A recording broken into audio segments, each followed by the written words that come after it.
इसको nucleic acid क्यों कहते हैं? क्योंकि इसमें एक एसिड होता है, दैट इज आपका phosphoric acid. Nucleoside plus phosphate क्या होता है? आप बोलोगे न्यूक्लियोटाइड होता है। तो हमेशा आरएनए या डीएनए में ही न्यूक्लियोटाइड नहीं मिलता, रादर आपकी बॉडी में फ्री न्यूक्लियोटाइड्स भी, तभी इसको हमने कह दिया डीऑक्सी। डी मतलब हट बन रहा है। एस्टर बॉन्ड क्या था?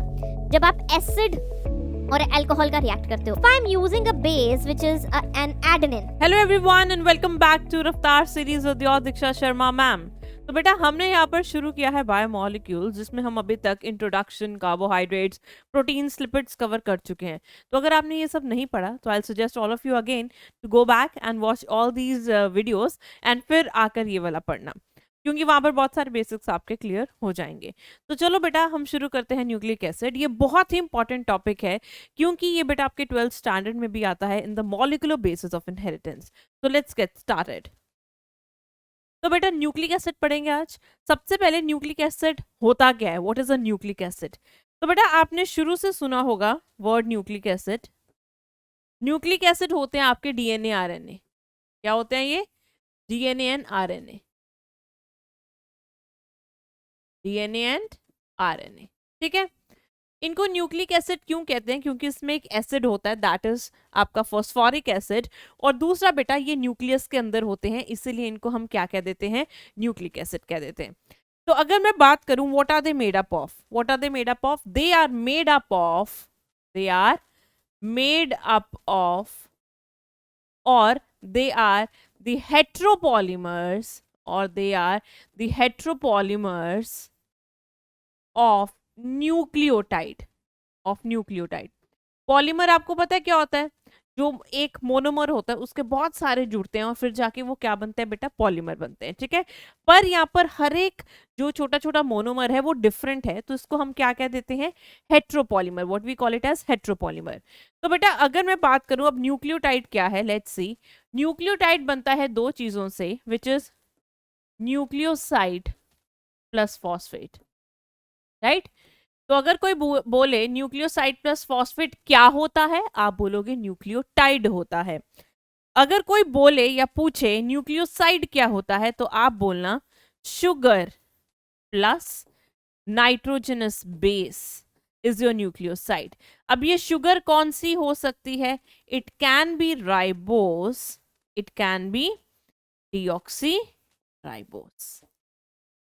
डीऑक्सी राइबोस उसमें होती है हमारे डीएनए में, और जब भी राइबोस की बात करें ये एक तो आरएनए में होगी, और दूसरे जो हमारे बॉडी में फ्री न्यूक्लियोटाइड होते हैं वो अभी करेंगे कौन से, तो उनमें भी आपकी राइबोस होती है। तो हमेशा आरएनए या डीएनए में ही न्यूक्लियोटाइड नहीं मिलता, रादर आपकी बॉडी में फ्री न्यूक्लियोटाइड्स भी होते हैं, तो उनमें भी बेटा क्या मिलता है? आपकी राइबोस शुगर मिलती है। कहाँ पर? फ्री न्यूक्लियोटाइड्स, सिंगल न्यूक्लियोटाइड्स, ठीक है। ये बात याद रखना। तो अगर कोई पूछे कि आपका न्यूक्लियोटाइड किसका बना है, आप क्या बोल सकते हो? ये भी बोल सकते हो न्यूक्लियोसाइड प्लस फॉस्फेट, ये भी बोल सकते हो sugar plus nitrogenous base plus phosphate. और शुगर कौन सी है? राइबोस और डीऑक्सी राइबोस। अगर आरएनए या फ्री न्यूक्लियोटाइड की बात करें तो राइबोस, अदरवाइज अगर डीएनए की बात करें तो वो डीऑक्सी राइबोस। चलो आगे बढ़ते हैं। तो देखते हैं बेटा अब ये एक एक स्ट्रक्चर के बारे में। अब हमने कहा कि एक फॉस्फेट होता है, तो आप देख सकते हैं ये फॉस्फोरिक एसिड है और ये आपका फॉस्फेट आयन है। और अगर शुगर की बात करें, ये कौन सी शुगर है? हमने किया था कार्बोहाइड्रेट में। Which sugar is this? This is your deoxyribose, this is the deoxyribose, right. Okay, this is the deoxyribose. अगर इसकी बात करें बेटा, ये राइबोस है। अब इन दोनों में फर्क कहाँ पर है? अगर आप बेटा देख पा रहे हैं यहाँ पर, ये फर्स्ट कार्बन हुआ, ये सेकंड हुआ। सेकंड इसका देखो, सेकंड उस पे OH है, इसके सेकंड पे OH नहीं है। तो दो जो उसका सेकंड कार्बन है जो उसका, उस कार्बन पे जो OH लगा है उसका O नहीं है इसके पास, तभी इसको हमने कह दिया डीऑक्सी। डी मतलब हटा देना। तो इसमें एक ऑक्सीजन नहीं है। कहां पर नहीं है बेटा? 2 कार्बन पे, कार्बन नंबर 2 पे इसके पास ऑक्सीजन नहीं होता। और ये हमें कहां पर मिलता है? डीएनए में। ये कहां मिलता है? फ्री न्यूक्लियोटाइड और आपके आरएनए में। ये आपका बेटा फॉस्फोरिक एसिड है, और ये जो नीचे बनाया है ये फॉस्फेट आयन है, ठीक है। These are use. Alright, moving further, और क्या यूज करना है, एक चीज हमने और की थी which is a nitrogenous base. किसकी बात करी थी बेटा हमने, नाइट्रोजनस बेस। तीसरी चीज ये थी इसमें। अब ये नाइट्रोजनस बेस क्या होते हैं, ऑब्वियसली इनमें नाइट्रोजन वर्ड है तो नाइट्रोजन तो होगा ही। They are actually the heterocyclic rings. ये किसके बने होते हैं, हेट्रोसाइक्लिक रिंग्स। हेट्रो मतलब डिफरेंट, हेट्रोसाइक्लिक रिंग्स मैंने आपको हेट्रोसाइक्लिक अमीनो एसिड्स में भी बताई थी। ये वो रिंग होती हैं, यूजुअली बेंजीन रिंग किसकी बनी होती है बेटा, बेंजीन रिंग बनी होती है, सारे ही यहाँ पर कार्बन होते हैं, 6 कार्बन। वेयर हेट्रोसाइक्लिक, जैसे कि यहाँ पर मैं आपको एक बता रही हूँ, एडेनिन एक एग्जाम्पल है नाइट्रोजनस बेस की, इसमें आप देख सकते हो नाइट्रोजन भी प्रेजेंट है? तो वो हेट्रोसाइक्लिक रिंग्स वो होती हैं जिनमें कार्बन के साथ साथ नाइट्रोजन भी प्रेजेंट हो। फाइन। अब ये आपके जो नाइट्रोजनस बेस है वो कितने प्रकार के होते हैं, they are of 2 types. Nitrogenous base 2 तरह के होते हैं, एक होते हैं प्यूरीन और एक होते हैं पिरामिडिन। एक होते हैं प्यूरीन, एक होते हैं पिरामिडिन। व्हाट्स द डिफरेंस बेटा, जो आपके प्यूरीन होते हैं दे आर डबल साइक्लिक, मतलब इनमें हमेशा 2 रिंग्स होंगी। कितने rings, 2। They are double cyclic. अगर इनके पास 2 रिंग्स हैं और पिरामिडिन के पास सिंगल रिंग है, अकेली रिंग है, तो साइज किसका ज्यादा बड़ा होगा, इसका बड़ा होगा, प्यूरीन का। They are large size. इनमें बेटा 2 आते हैं, एक आता है एडेनाइन जिसको आप कैपिटल ए से डिनोट करते हो, जब भी आप न्यूक्लिक एसिड बनाते हो तो कैपिटल ए उसमें एडेनिन होता है, और दूसरा है ग्वानिन। दूसरा क्या है बेटा, ग्वानिन। ठीक है, अब यहाँ पर एडेनिन का स्ट्रक्चर बना है, ये दोनों स्ट्रक्चर ये एनसीईआरटी में दिए, आप ये दोनों ही कर लेना। एडेनिन आप देख सकते हो 2 रिंग है, एक रिंग हुई ये, दूसरी हुई ये, 2 रिंग दिख रही है बेटा आपको, तो इसमें 2 रिंग है, एक हुई ये रिंग, एक हुई ये रिंग। ठीक है, एक आप देख सकते हो दोनों ही रिंग्स में कॉमन चीज क्या है, दोनों हेट्रोसाइक्लिक है। फाइन, तो ये स्ट्रक्चर हुआ बेटा आपका एडेनिन का। दूसरा अगर मैं पिरामिडिन की बात करूं, इसमें एक ही रिंग होता है, ऑब्वियसली ये साइज उसका छोटा होगा। इसमें क्या क्या आते हैं, इसमें आता है बेटा साइटोसिन, यूरेसिल एंड थायमीन, इनको भी हम कैसे डिनोट करेंगे, साइटोसिन को कैपिटल सी से, यूरेसिल को कैपिटल यू से, एंड थायमीन को कैपिटल टी से। देखो अब फर्क क्या है, आप इस डायग्राम में देखो, इनमें 2 रिंग, इसमें 1 रिंग, ये पहला डिफरेंस। ठीक है दोनों हेट्रोसाइक्लिक, पर इन तीनों में अगर मैं देखूं जो यूरेसिल होगा, uracil I will find this in RNA, whereas thymine मुझे हमेशा मिलेगा डीएनए में। बेटा ये जो थायमीन है ये THYMINE है। एक और थायमीन होता है THIAMINE, thymine, this is vitamin B. ठीक है, B1 होता है ये, तो ये याद रखना, Y वाला है तो यही होगा, ये नाइट्रोजनस बेस। अगर उसने बात करी है विटामिन बी की तो वो THIAMINE है। ठीक है, ओके, तो ये थे बेटा आपके नाइट्रोजनस बेस। तो हमने तीनों कंपोनेंट देख लिए कि न्यूक्लियोटाइड किसका बनता है। तो चलो अब न्यूक्लियोटाइड को बना ही लेते हैं ना यार, बना ही लेते हैं। तो पहली चीज ये किसका बना, एक हुई इसमें शुगर, जो राइबोज भी हो सकती है, जो डीऑक्सीराइबोज भी हो सकती है। ठीक है, दूसरी चीज इसमें बेटा क्या हुआ, नाइट्रोजनस बेस, और तीसरा क्या हुआ, फॉस्फेट। ये चीजें होंगी, फॉस्फेट या फॉस्फोरिक एसिड।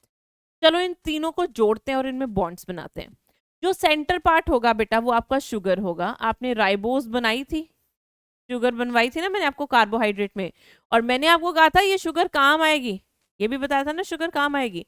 तो यहाँ पर बेटा ये अगर इसका फर्स्ट कार्बन है, ये सेकंड, ये थर्ड, ये फोर्थ, तो फिफ्थ क्या बताया था मैम ने कि फिफ्थ होता है रिंग के बाहर।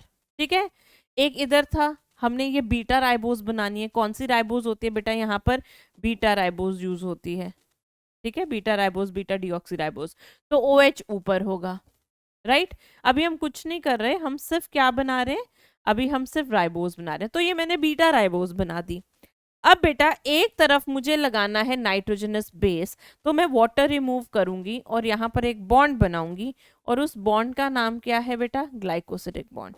तो यहाँ पर क्या बनाया मैंने बेटा, एडेनिन लगा दिया। एक नाइट्रोजनस बेस लगाया, तो अगर कोई पूछे नाइट्रोजनस बेस कौन से कार्बन पे लगता है, आप बोलोगे फर्स्ट कार्बन पे लगता है शुगर के।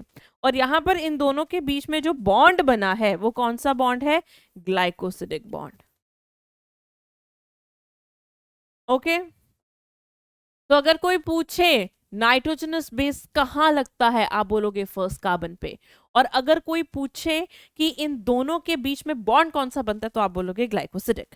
अब आते हैं यहाँ पे, इसके पास भी OH है, अब ये भी वाटर रिमूव करेगा बच्चे, और इसके साथ क्या लगेगा, फॉस्फोरिक एसिड या फॉस्फेट। तो मैंने कहा था पूरे बायोमोलिक्यूल में आपको वाटर ही रिमूव करना है। सो जब भी बॉन्ड बन रहा है दूसरी बात सोचनी नहीं, वाटर रिमूव होगा। तो इधर भी वाटर रिमूव हुआ, इधर भी वाटर रिमूव हुआ। अगर नहीं समझ में आया मैं बता देती हूँ कैसे रिमूव हुआ। इसका OH था, इसका OH था। अब हमने H2O निकाल दिया, बस ऐसे वाटर रिमूव हुआ है। So this is how the water is removed here. Okay, so यहाँ पर ये बॉन्ड बन गया, बना ये बॉन्ड। तो ये बेटा जो बॉन्ड आपका बना यहाँ पर जो आपका बॉन्ड बना, इस बॉन्ड का नाम क्या है, इस बॉन्ड का नाम है एस्टर बॉन्ड। क्या नाम है, ester bond. Okay, yes, I hope सबको ये बात समझ में आई होगी। सो बेटा यहाँ पर हमारे पास शुगर है मेन, शुगर के एक तरफ फॉस्फेट लगा है, कौन सी कार्बन पर बेटा, ये कौन सी कार्बन है, 5th कार्बन पर। और फर्स्ट कार्बन पर क्या लगा हुआ है, यहाँ पर नाइट्रोजनस बेस, जैसे मैंने एडेनिन लगा दिया। और यहाँ पर जो एडेनिन के साथ या नाइट्रोजनस बेस के साथ बॉन्डिंग होगी वो ग्लाइकोसिडिक होगी, जो यहाँ पर होगी बेटा वो एस्टर बॉन्ड बनेगा। ठीक है, अभी डायस्टर को आप कंफ्यूज मत करना, बहुत बच्चों ने डायस्टर का नाम सुना होगा, so don't confuse it with it. So ये क्या है बेटा, इधर एस्टर बॉन्ड बन रहा है। एस्टर बॉन्ड क्या था, जब आप एसिड और अल्कोहल का रिएक्ट करते हो, फॉस्फोरिक एसिड और OH ग्रुप इसके पास था ना बेटा, अल्टीमेटली बॉन्ड क्या बना, एस्टर बॉन्ड ही बना यहाँ पर। ऑलराइट, तो बेटा ये था आपका nucleotide. What are the functions of a nucleotide, क्या क्या फंक्शन होते हैं न्यूक्लियोटाइड के, क्या करता है ये। पहला फंक्शन तो यही जो मैंने आपको बताया कि ये न्यूक्लिक एसिड बनाता है। क्या बनाता है ये, polymerise to form nucleic acid. पहला फंक्शन तो ये हो गया। दूसरा फंक्शन ये ATP बनाता है, तीसरा फंक्शन ये कैंप बनाता है, एंड चौथा फंक्शन ये विटामिन्स बनाता है, लाइक विटामिन बी। ठीक है, विटामिन B3 होता है, विटामिन B5 होता है, जैसे एक एग्जांपल लिख देते हैं B3। ये सारे इनमें न्यूक्लियोटाइड्स होते हैं। क्या होते हैं, न्यूक्लियोटाइड्स। ठीक है, अब ATP क्या होता है बेटा, एडिनोसिन ट्राइफॉस्फेट। तो हमने अभी जो बनाया है, हमने क्या बनाया बेटा, हमने बनाया है यहां पर एडिनोसिन मोनोफॉस्फेट। ठीक है, अगर आप एडिनोसिन ट्राइफॉस्फेट बनाना चाहते हो, आप 2 फॉस्फेट और जोड़ दो, ये स्ट्रक्चर बन जाएगा ATP का, which is the energy currency, ठीक है, CAMP क्या है बेटा, it's a cyclic adenosine monophosphate.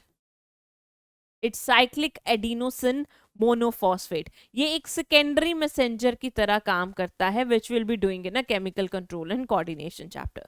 Fine, so ये सब भी न्यूक्लियोटाइड्स के ही बने हैं। मैंने कहा था ना, अगर मैं बात कर रही हूँ फ्री न्यूक्लियोटाइड्स की, उसमें एग्जाम्पल मैंने आपको क्या दिया बेटा, यहाँ पर विटामिन्स, CAMP, ATP, इनमें कौन सी शुगर होगी, राइबोज। अगर मैं RNA की बात कर रही हूँ तो भी राइबोज, पर अगर मैं DNA की बात कर रही हूँ तो उसमें डीऑक्सीराइबोज। तो ये काम करते हैं बेटा आपके न्यूक्लियोटाइड्स। नेक्स्ट, अब बेटा ये जरूर याद करना है, इसमें से क्वेश्चन आता है, क्योंकि if I am using a base which is an adenine, अगर मैं नाइट्रोजनस बेस यूज कर रही हूँ एडेनिन, तो उसके nucleoside, that means sugar plus nitrogenous base से जो बनता है, उसको मैं क्या बोलूंगी, उसे मैं बोलूंगी एडिनोसिन। क्या बोलूंगी, एडिनोसिन। उसके न्यूक्लियोटाइड जो किससे बनता है बेटा, sugar plus nitrogenous base plus phosphate, तो मैं उसको क्या बोलूंगी, adenylic acid, because phosphoric acid add किया तो बेटा वो एसिड बन जाता है। वेरी सिंपल, जब भी जिनके भी पीछे एसिड लगा है मतलब फॉस्फेट लगा हुआ है, एंड दैट मीन्स वो न्यूक्लियोटाइड है। गुआनिन है तो गुआनोसिन एंड गुआनाइलिक एसिड, साइटोसिन है तो साइटिडिन, क्योंकि इसके पास सिन ऑलरेडी था तो हमने डिन कर दिया, डन डना डन डन कर दिया, ठीक है, तो साइटोडाइलिक एसिड हो गया। Thymine, thymidine and thymidylic acid, and uracil, uridine and uridylic acid. So you have to learn this, ये चीज याद करने वाली है, तो उसको याद करना है, ठीक है बेटा। अगर एडेनिन है, नाइट्रोजनस बेस और शुगर जब लगता है तो क्या बनता है, न्यूक्लियोसाइड, उसे आप बोलोगे एडिनोसिन, उसके एसिड को या उसके न्यूक्लियोटाइड को एडिनाइलिक एसिड। ऑलराइट बेटा, moving further to the nucleic acid. अब हम बात करेंगे बच्चे न्यूक्लिक एसिड्स की। तो बेटा आपके न्यूक्लिक एसिड क्या होते हैं, न्यूक्लिक एसिड होते हैं आपके डीएनए एंड आरएनए, एंड ये यूजुअली क्या होते हैं, they are actually the genetic materials present inside the cell. अब जैसे हमारी बात करें तो हमारा जेनेटिक मटेरियल होता है डीएनए, अगर हम किसी वायरसेस की बात करें तो उनमें आरएनए होता है। तो व्हाट आर न्यूक्लिक एसिड बेटा, दो होते हैं, एक होता है डीएनए और दूसरा होता है RNA, and both how do they act as the genetic material. ये दोनों क्या है, जेनेटिक मटेरियल। सबसे पहले जिस जेनेटिक मटेरियल की हम बात करेंगे वो क्या है बेटा आपका, वो है आपका डीएनए। न्यूक्लिक एसिड को न्यूक्लिक एसिड क्यों कहते हैं, क्योंकि ये न्यूक्लियस में होता है, और एसिडिक क्योंकि इट्स एसिडिक इन नेचर, क्योंकि उसमें फॉस्फोरिक एसिड होता है। तो सबसे पहले हम बात करेंगे डीऑक्सी, ओके, सबसे पहले हम बात करेंगे बेटा डीऑक्सी राइबो न्यूक्लिक एसिड की, विच इज योर डीएनए। अगर हम डीएनए की बात करें, इसका एक मॉडल प्रपोज किया था, मॉडल किसने प्रपोज किया था बेटा, वॉटसन एंड क्रिक ने। वॉटसन एंड क्रिक ने डीएनए का मॉडल प्रपोज किया था, ठीक है। अब इन्होंने जो स्ट्रक्चर दिया था डीएनए का वो था डबल हेलिकल स्ट्रक्चर। कैसा था बेटा, डबल हेलिकल। और जो स्ट्रक्चर था डबल हेलिकल वो सेकेंडरी स्ट्रक्चर था। कौन सा था, सेकेंडरी। जैसे आपने बेटा प्रोटीन में पढ़ा था एक secondary structure of the protein which was alpha helical, और वो राइट हैंडेड था, वैसे ही ये भी कैसा है, राइट हैंडेड है। ये भी कैसा है, राइट हैंडेड।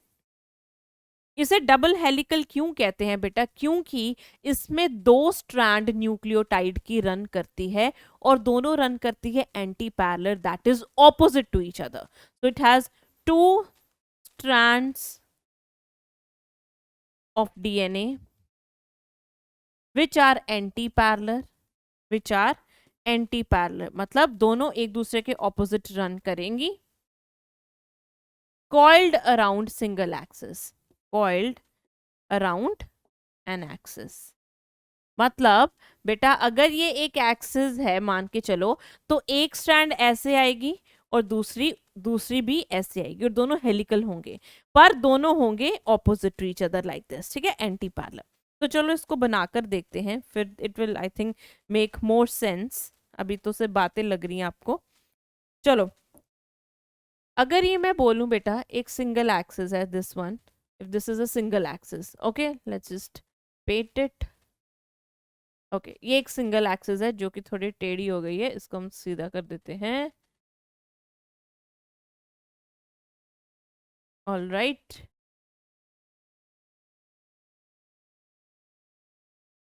ओके, तो बेटा ये एक सिंगल एक्सिस है, इसके राउंड हमने कहा दोनों स्ट्रैंड क्या करेंगे बेटा, रन करेंगे एंटी पैरेलली। तो लेट्स ड्रॉ इट।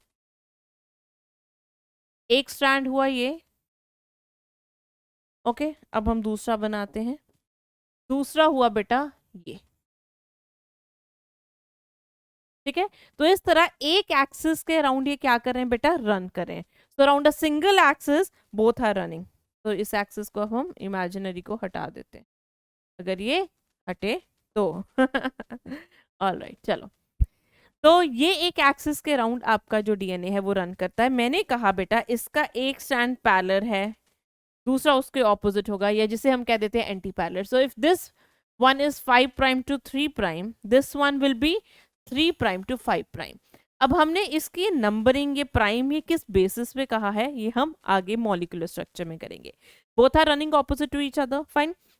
अगर मैं बात करूं इसकी एक टर्न की, किसकी, एक टर्न की, इसकी जो बेटा एक टर्न होती है, 1 turn, that is of 360 degree and it contains 10 base pairs. कितने base pairs हैं इसमें बेटा? 10 base pairs या 20 bases. Okay, so if I'm considering this as a one turn, मतलब 1 2 3 4 5 6 7 8 9 10 ऐसे इसमें बेस पेयर्स होंगे. जैसे मान लो अगर यहाँ पर मेरे पास क्या है, एडेनिन है, तो इसके सामने ये थाइमीन होगा. क्या होगा? थाइमीन. और दोनों आपस में कौन से बॉन्ड बनाएंगे बेटा? Double hydrogen bond. अगर मेरे पास यहाँ पर क्या है, ग्वानिन, यहाँ पर साइटोसिन होगा, ये भी क्या बनाएंगे? ट्रिपल बॉन्ड बनाएंगे. ठीक है, तो हमेशा एडेनिन के सामने थाइमीन होता है और ग्वानिन के सामने क्या होता है बेटा? साइटोसिन. और उन दोनों में क्या जुगलबंदी है कि एडेनिन जब भी थाइमीन के साथ पेयर करेगा तो 2 हाइड्रोजन बॉन्ड बनेंगे और ग्वानिन जब साइटोसिन के साथ पेयर करेगा तो 3 हाइड्रोजन बॉन्ड बनेंगे. अगर आप देख सकते हो बेटा, इसमें जो नाइट्रोजनस बेस है वो अंदर की तरफ है, राइट? क्योंकि नाइट्रोजनस बेस जो होते हैं वो हाइड्रोफोबिक होते हैं, तो वो अंदर की तरफ होते हैं. वेयर एज जो ये स्ट्रैंड है ये शुगर फॉस्फेट का बना है, तभी हम कहते हैं कि जो बैकबोन है वो शुगर फॉस्फेट की बनी है. वेयर एज नाइट्रोजनस बेस अंदर की तरफ प्रेजेंट है. और अगर आप देखोगे नाइट्रोजनस बेस और स्ट्रैंड के बीच में एक 90 डिग्री का एंगल है. सो वी से दैट कि nitrogenous base are present at 90 degree to your what? To your sugar phosphate backbone. Okay, अब मैंने कहा एक टर्न में 360 डिग्री की होती है. पहले ऐसे घुमा 180, फिर ऐसे घुमा 360, तो एक टर्न हो गई. उसके बाद कितने बेस पेयर हैं इसमें? 10 बेस पेयर्स हैं या 20 बेसिस भी कह सकते हैं. अगर मैं बोलूं इसमें 10 बेस पेयर हैं, ठीक है, और 360 डिग्री पे घूम रही है, तो बेटा इन 2 बेस पेयर्स के बीच में जब एक टर्न आएगा, क्या आएगा बेटा? टर्न आएगा. या कह लो जो एक न्यूक्लियोटाइड है फिर वो कितने डिग्री पे घूमेगा? वो 36 डिग्री पे घूमेगा. तो हम कहते हैं एट एवरी असेंट, मतलब ऊपर जाते जाते जैसे जैसे टर्न करेगा आपका न्यूक्लियोटाइड, तो हर एक सिंगल न्यूक्लियोटाइड 36 डिग्री का टर्न लेता है, जिससे पूरी टर्न आपकी 360 डिग्री की बनती है. ठीक है, और अगर मैं बोलूं ये पूरे टर्न की जो लेंथ है वो 3.4 नैनोमीटर है. क्या है? 3.4 नैनोमीटर. तो मतलब मेरे 2 बेस पेयर के बीच में एक ही स्ट्रैंड के, मतलब इन दोनों के बीच में कितना डिस्टेंस होगा?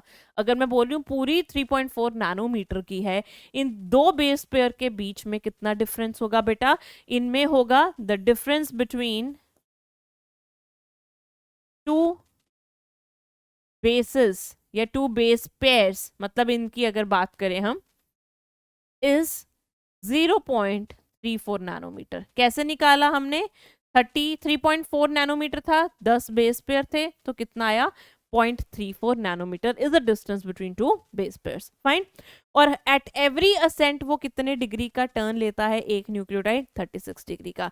तो ये था बेटा आपका helical structure of the DNA. चलो आगे बढ़ते हैं, इसके बारे में लिखते हैं. तो हमने लिखा कि 2 स्ट्रैंड है, both are anti parallel to each other, right? तो एक कैसे है बेटा? एक की डायरेक्शन कैसी है? एक की डायरेक्शन है 5 प्राइम टू 3 प्राइम, तो दूसरी की क्या है? 3 prime to 5 prime. So one strand is 5 prime to 3 prime and another strand is 3 prime to 5 prime. ऐसे ही एंटी पैरेलल है. ठीक है, एडेनिन हमेशा किसके साथ बेस पेयर करेगा? थाइमीन के साथ. एडेनिन पेयर्स विद थाइमीन, और उन दोनों के बीच में बेटा कितने हाइड्रोजन बॉन्ड होंगे? 2 hydrogen bond, double hydrogen bond. Double hydrogen bond. अगर मैं बात करूं ग्वानिन और साइटोसिन, तो ग्वानिन पेयर्स विथ साइटोसिन, और कितने hydrogen bond? Triple hydrogen bond. तो अगर मैं बोलूं एक डीएनए सैंपल में हाइड्रोजन और साइटोसिन का कंटेंट ज्यादा है और दूसरे डीएनए सैंपल में एडेनिन और थाइमीन का कंसंट्रेशन ज्यादा है, तो कौन सा डीएनए ज्यादा मजबूत होगा? कौन डीनेचरेशन पे जल्दी नहीं टूटेगा, वो होगा जिसमें ग्वानिन साइटोसिन ज्यादा है, क्योंकि जब भी डीनेचरेशन होती है सबसे पहले डीएनए के जो स्ट्रैंड्स हैं उन दोनों में जो हाइड्रोजन बॉन्ड है बेटा वो टूटता है, और जब वो टूट जाता है तो उसे हम कहते हैं आपका डीएनए डीनेचर हो गया। सिंस इसमें ज्यादा हाइड्रोजन बॉन्ड है, दोनों को अगर हम डीनेचर करेंगे तो कौन पहले टूटेगा, जिसमें एडेनिन थाइमीन ज्यादा है। ठीक है, चलो अब मैंने कहा एट ईच एसेंट मतलब ऊपर जाते हुए each nucleotide turns eight 36 degree.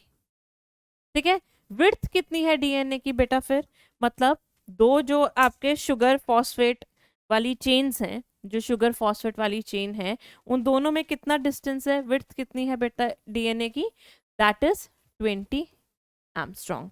नहीं समझ में आया, इधर देखो, इन दोनों के बीच में कितना डिफरेंस है, ये कह रहे हैं हम 20 angstrom.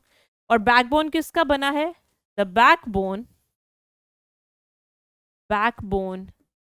is made up of sugar phosphate। ठीक है, किसकी बनी है बेटा, शुगर फॉस्फेट की बैकबोन बनी है। ऑलराइट, तो अब आपके जो नाइट्रोजनस बेस थे वो कहां पे थे, अंदर या बाहर, अंदर की तरफ। तो नाइट्रोजनस बेस बीइंग हाइड्रोफोबिक, क्योंकि इनको पानी से डर लगता है, being hydrophobic are present inwards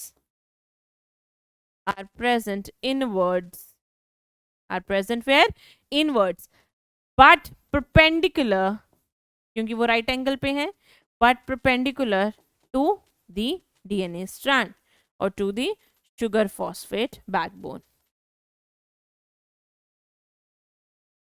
I hope बेटा आपको ये हेलिकल वाला स्ट्रक्चर इसका समझ में आ गया होगा। अब हम इसके और डिटेल में जाते हैं और इसका मॉलिक्यूलर स्ट्रक्चर पढ़ेंगे।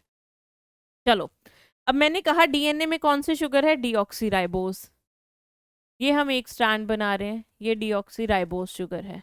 ठीक है, अब इस शुगर में हमें जो काम की चीज है वो क्या है, first carbon, third carbon, fifth carbon. तो मैं वही बनाऊंगी ताकि तुम कंफ्यूज ना हो, first carbon, third carbon and यहाँ पर फिफ्थ कार्बन, यही था।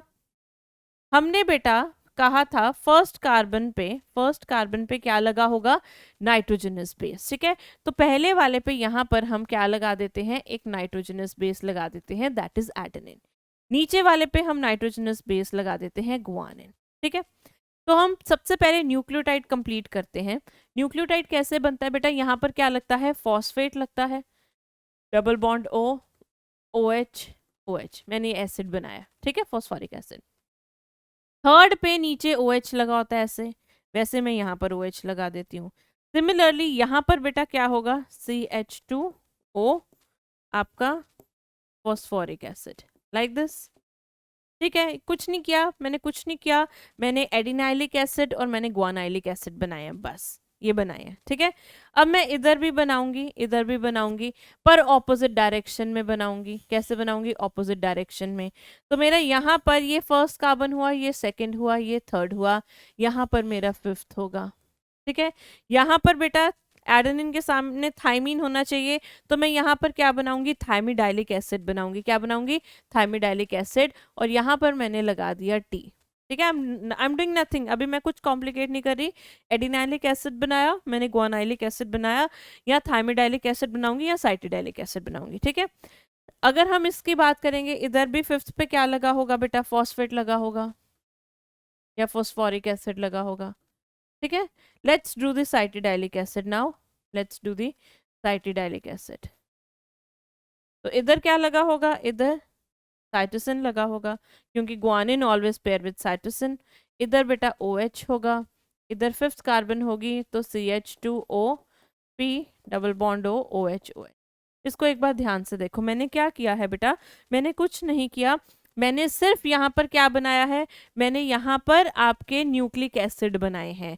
ठीक है, न्यूक्लिक एसिड मतलब बनाने हैं, और मैंने यहाँ पर क्या बनाए हैं, न्यूक्लियोटाइड बनाए हैं। So what I am drawing here is I am drawing the nucleotides here. Alright, चलो अब बेटा ऊपर मैंने बनाया थायमिडालिक एसिड, क्या बनाया, थायमिडालिक एसिड, इधर सॉरी, इधर एडिनाइलिक, इधर ग्वानाइलिक।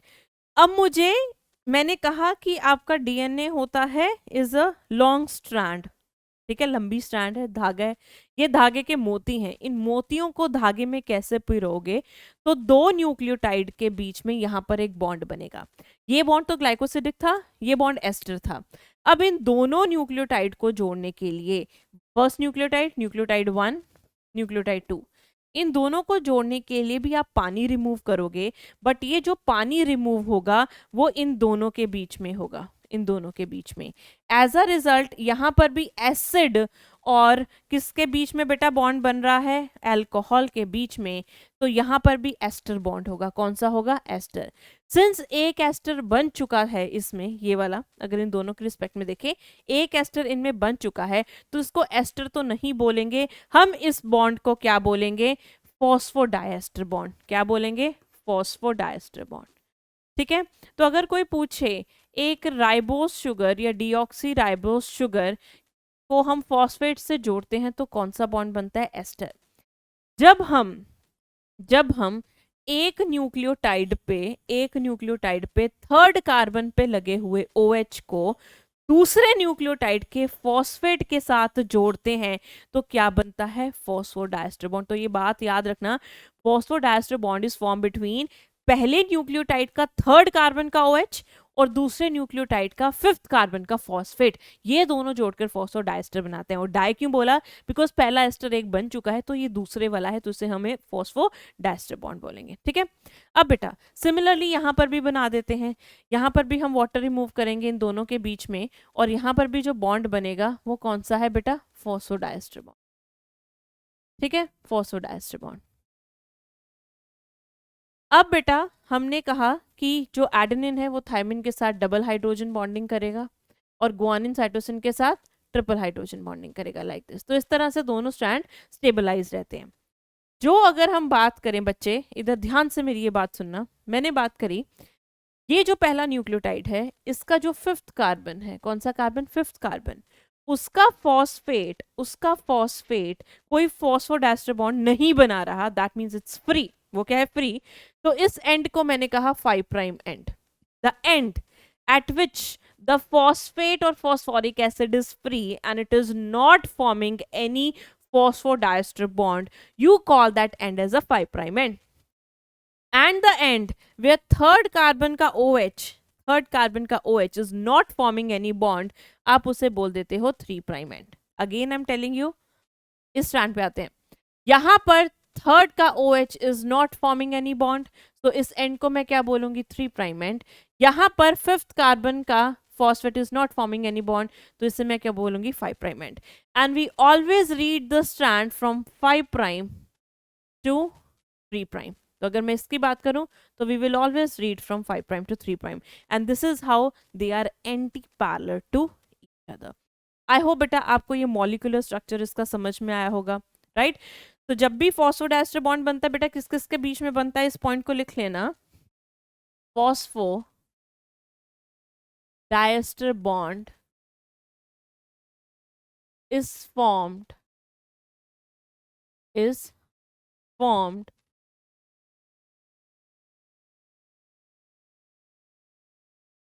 between the fifth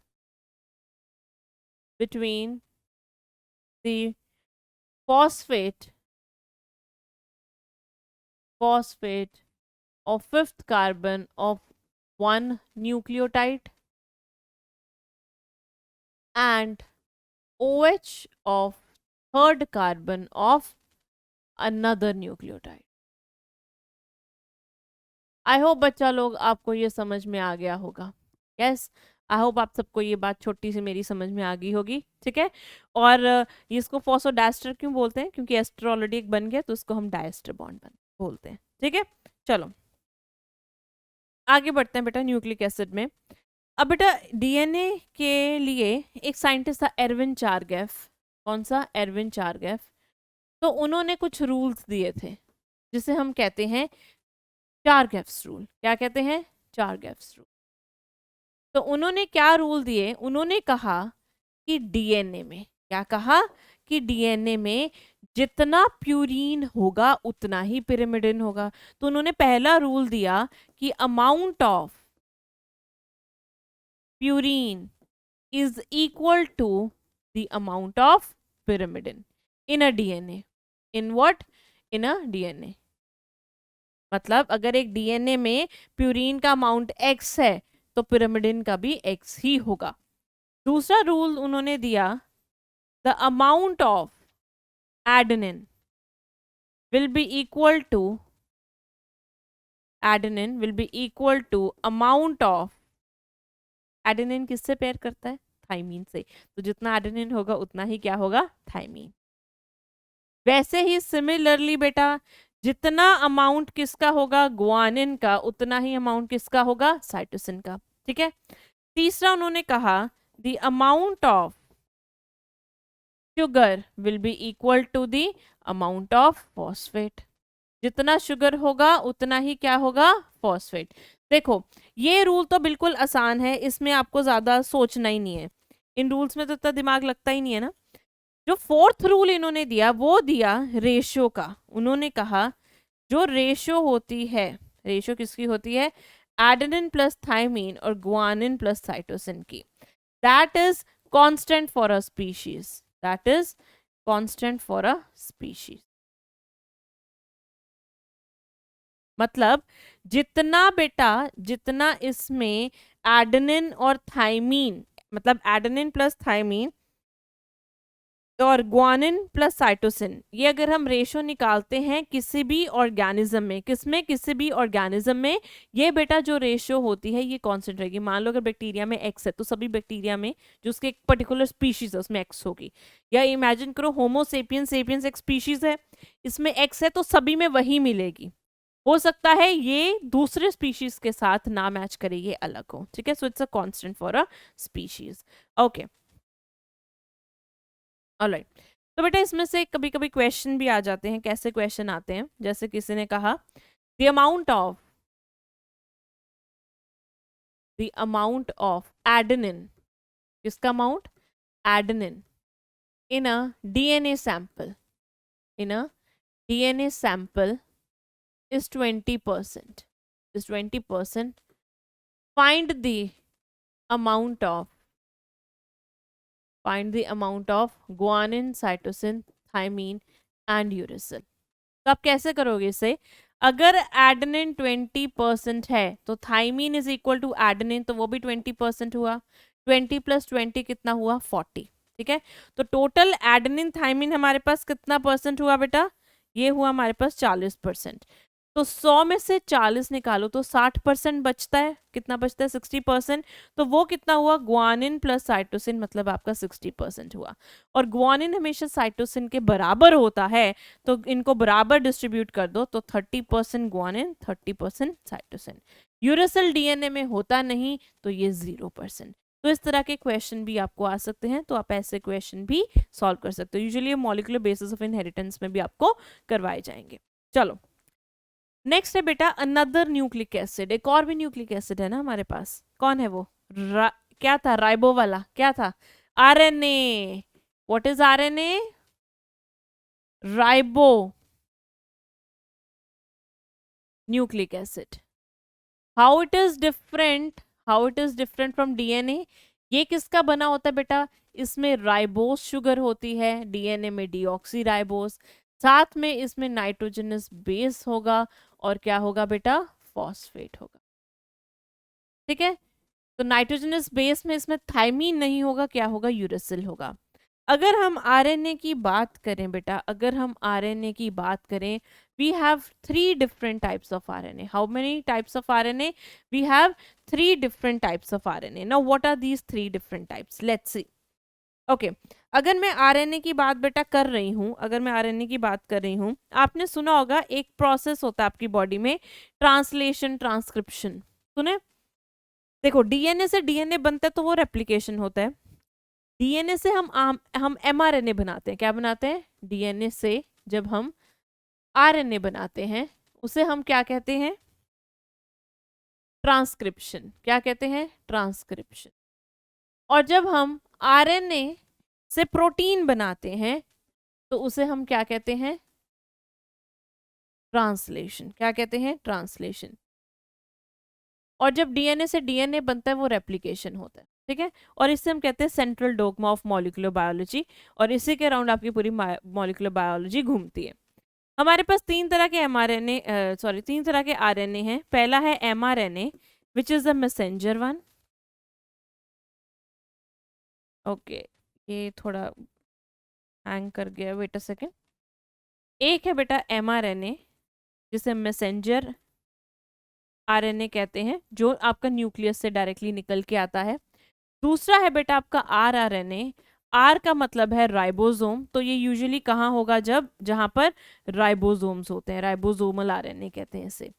तीसरा है बेटा आपका tRNA, T for transfer.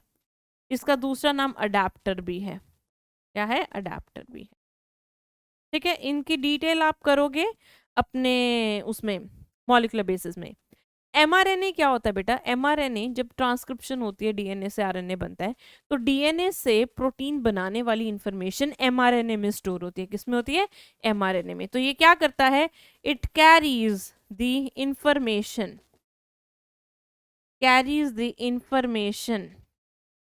For protein synthesis, जो राइबोसोमल आरएनए होता है बेटा, ये राइबोसोम बनाता है usually. It is a site of protein synthesis,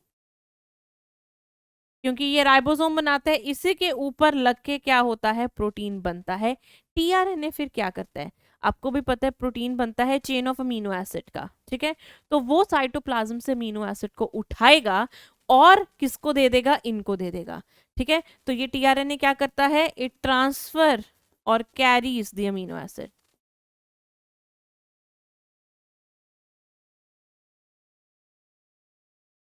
ठीक है। जैसे ये अगर बेटा आपका राइबोसोम है, ये राइबोसोम है, इसके ऊपर ये एमआरएनए लगता है जो मैसेज है, और इसके ऊपर ये जो ट्रांसफर आरएनए है ये छोटे छोटे अमीनो एसिड लेकर आता है और ये लगते जाते हैं और प्रोटीन की चेन बनती जाती है। बाकी इसका आप जो डिटेल है वो मॉलिक्यूलर बेसिस ऑफ इनहेरिटेंस में करोगे।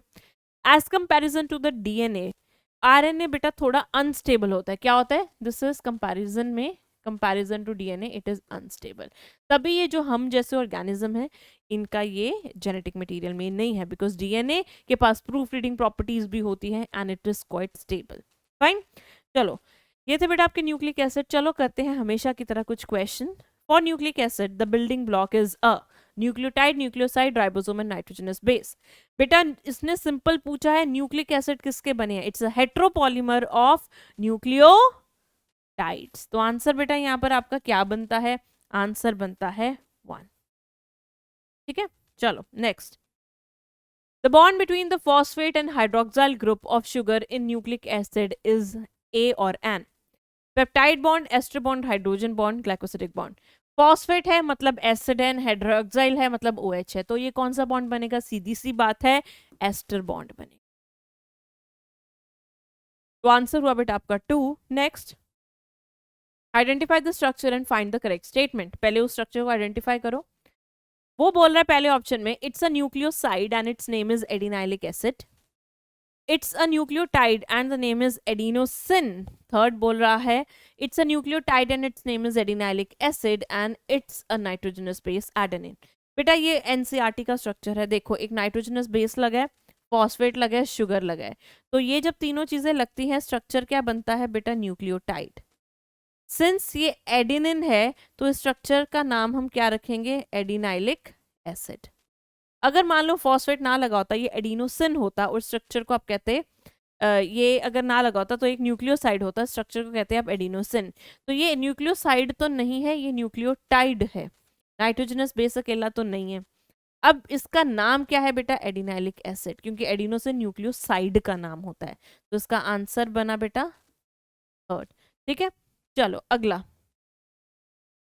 the backbone of DNA is formed by sugar phosphate backbone, nitrogenous base, only ribose, hydrogen bond। इसके नाम में ही है, वैसे आंसर तो आपको ऐसे पता चल जाएगा, इसमें ही बैकबोन लिखा हुआ है। तो आंसर 1।